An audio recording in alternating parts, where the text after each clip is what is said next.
Ngayon mga kapatid, live! Sa ating pong studio, si Brad Jeff ngayon bilang pag-alaala din po at pagdiriwang ng ating ika-5 taong anibersaryo sa ating pong himpilan na True FM, Serve the People. Brad, maganda umaga. At mas maganda lalaki ka sa lahat sa amin dito. Good morning, Ted. Good morning, Cha. Good morning sa ating mga taga-subaybay. Alam mo, Ted, iba pala yung gandang lalaki mo pag personal. Sa TV, alam ko magandang lalaki ka, no? Iba pag personal. Bigyan ng pansit yan. Ayan, ang sarap dito sa studio. Kasama ko itong mga iniidolo ng mga taong bayan. Ted, 5 years. Hindi biro to, ha? Oh, ito lang, trivia lang po ito. Total naman, si Brad Lord, wala pa, no? Ha? Okay. Ito lang, trivia lang ito. Ulitin ko lang ito, ha? Kasi nga po, ika-5 taon natin, Cha. Noong pong panahon na pinagpaplanuhan pa lang po natin yung mga elemento nito dahil nga po atin na nakausap ang management po ng Nation Broadcasting ng TV5, no? That time. So ano ba yung mga elemento nito? 4 na oras to 4 hours. Diba? So nasabi ko na ito magkakaroon tayo ng segment para naman kumbaga pampahupa sa ating damdamin at pagbibigay sa atin ng inspirasyon at linaw sa mga pangyayari sa mundo sa pamamagitan ng isang porsyon na meron tayong panauhing pastor na kakaibang pamamaraan din po doon sa kanya pong pagbibigay po ng aral. So, well, that time, nasa isip ko na si Brad Jeff, no? Yeah. Eliscopides na akin pong nakadaupang palad sa isang okasyon. Okay, ngayon, tinawagan ko siya Sabado ng katanghalian. Correct. Alright, ako po'y bumabiyahe at tinawagan ko siya. At sinabi ko sa kanya, Brad Jeff, meron akong iniisip na programa, kasama ko si Chacha, kasama ko yung mga galing kami sa DCMM, pupunta kami dito, etc. etc. Pero pwede ka bang magkaroon ng segment araw-araw? At ito ay walang bayad. Yun eh. Oo. So, anong gagawin ni Brad Jeff? Sabi ko, hindi, magbibigay ka ng aral, ng Bible verse araw-araw. No? Na siguro natataon lang sa mga pangyayari sa ating buhay and yun ding style mo ng pagbibigay ng aral. Oo. Walang kaabog-abog, sinabi ni Brad Jeff. Okay ako dyan. Maganda pamamaraan yan. Sabi ko, walang bayad to, ha? Okay din daw siya kahit na walang bayad. Okay din daw siya kahit siya, ito ha, at that time kasi, kahit na siya ay magsakripisyo kung kinakailangan magtungo sa studio. Pero sabi ko baka naman pwede itong mga bago ng teknolohiya. Yeah. Alright? So mga kapatid, kami po muli ay nagbibigay po ng pagkilala sa kanya. To God be all the glory indeed. Pero mga kapatid ha, yung pong punto lang na maglingkod ka ng ganito araw-araw nang hindi ka binabayaran ng material na bagay ay isa na pong malaking, sa amin po, malaking, sabi nga, utang na loob. Kahit paano po, sa usapin din po na pagkilala sa kanya pong kadakilaan. Mabuhay si Brad Jeff. See you tomorrow. Wala pa, Brad Ted. Okay, yun naman. Yun ang intro ko. Okay. Alam niyo po, akala ni Brad Ted, ginawa niya ako ng pabor, hindi niya alam. Okay? Siya nagbigay ng, paano ba? Ako yung mas na-blessed. No? Ako po yung tinanggap ko yung challenge na yun na araw-araw. Nung una kala ko madali lang, pero nung na-realize ko, naku, ting umaga, pambihira. Ang gusto pa ni Manong Ted, live para ma-interaction. Hindi pa ako ganun ka-morning person. Tapos nagmumotor pa kami ng asawa na to ni si Cha. So, ang dami ko na, Ted, na-realize na experiences through 5 years. Meron nandun ako sa likod ng van, kasama ko yung mga kasama kong pastor. Nasa bundok ako sa Tanay. Nasa liblib na lugar ako sa Egypt, kung sa San Lupalop, Cha. Pero nasa loob ng sasakyan, madalas, praise God, yung teknolohiya po, hindi na hinder yung paglaganap ng salita ng Diyos. Kaya Brad Ted, with that, maraming salamat sa inyo ni Chacha and the rest of the management for giving me an opportunity to do what I love doing, which is my passion to share the gospel. Now, ang question, Pastor, paano mo natagalan itong 5 taon and going? And again, laging joke ni Brad Ted, wala pang absent. Yun nga pong kasalan ni Scotty Thompson nung araw na stranded ako sa isang isla sa Davao.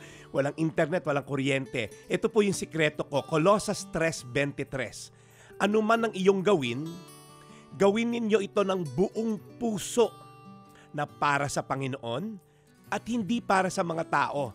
Alam niyo po, ang unang point ko lang dito, work with passion. Ano man ginagawa mo, whether janitor ka, CEO, senador, presidente ng bansa, isang pastor, isang komentarista, gawin ninyo ito, sabi dito, ng buong puso, hindi half-hearted, hindi yung kapag may gana ka lang o trip mo lang. Yes, mahalaga yung sweldo, pero hopefully, hindi yan ang primary reason ba't ka nagtatrabaho. Kasi po, kung may offer na mas mataas, lipat ka na sa ibang field. Kung may offer na ang baba, aalisan mo yan. Your workplace can be your worship place. In your heart po, pag tama yung puso. Pangalawa, work with purpose. Para daw po sa Panginoon. Alam niyo po si Apostol Pablo, binasag niya yung idea ng sacred at secular divide. Ibig sabihin, kung sa Diyos yan, dapat pastor ka, pare, imam, and all. Pag hindi tungkol sa simbahan, secular job yan. Binasag yun ni Apostol Pablo, hindi. Lahat ng ginagawa mo ay para sa Diyos.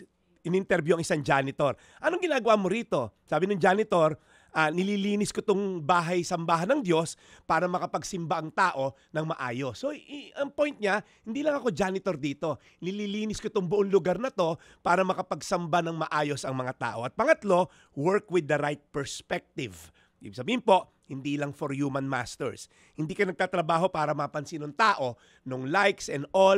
Kasi kung yun lang habol mo, itong mga komentarista natin, puro hindi na babatikusin yung mga dapat batikusin. Kasi mas marami silang basher pagka ginagawa nila yung tama.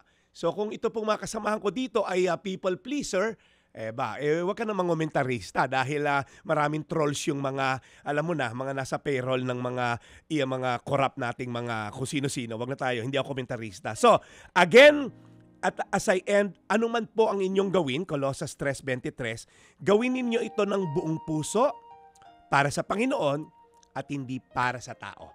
And I'm sure kung ano man ang trabaho mo, janitor, construction worker, CEO ng malaking kumpanya, piloto, pastor, whatever you do, magkakaroon ka ng sense of purpose. Amen? Tayo manalangin, Panginoon, salamat po dahil kami may lakas para maghanap buhay. Ano man po ang aming larangan ng trabaho, salamat po, Panginoon, dahil kami ay gising ngayong umaga upang makapaghanap buhay. Yes, Lord, maraming challenges ang aming bansa. Parang yung bawat kino-contribute namin taxes, pag nakita namin yung korupsyon, parang nakakatamad magtrabaho. Pero again, Lord, because we're working for you, ano man po ang aming ginagawa, this is for your glory at for no one else. To God be the glory. Ika nga lagi ni Manong Ted sa simula ng programa. Salamat, Panginoon, sa inyong lakas na binibigay sa amin. Palakasin niyo po kami na mapagtagumpayan ng mga challenges. In Jesus' name. Amen. Amen. And Lord, muli po salamat sa araw na ito, sa ika-5 taon na anibersaryo po ng aming segment na ito at ng aming pong buong programa. We continue to pray. Gabayan niyo po ang aming pong himpilan, ang aming mga kawani, ang aming mga opisyal at si Brad Jeff para po sa panibagong taon, panibago pong 5 taon o dekada ng paglilingkod sa inyo at sa aming bayan. In Jesus' name we pray. Amen. Salamat na marami, Brad, at muli sa iyong sakripisyo, mabuhay ka. Bibigyan ka namin ng award. Pandesal. Tabi ka na kay Brad Jeff para makita mo kung gaano katangkad si Brad Jeff. Gusto po, nagmukha ako teenager dito. Sarap naman sa'yo, Parang mag-ama lang napupunta ng eskwelahan. Saan ang PTA meeting mo, Pastor? Grabe. Anong height mo nga? Oo, just for the record. Mami Chacha, 5'11 po. Grabe, pakalaki ni Pastor. Oo, ang tangkad eh. Pero maraming salamat, Pastor. Ang ganda nung shinare mo sa amin ngayon ni Manong Ted. Totoong-totoo yan. No? Mas tatagal ka talaga kapag ginagawa mo yung bagay. Hindi para sa sarili mo, kundi para sa Diyos. Amen. Alright. Ano man ang iyong gawin, gawin nyo ito ng buong puso na para sa... okay. Sige. Thank you so much, Pastor Brad, Jeff. Okay.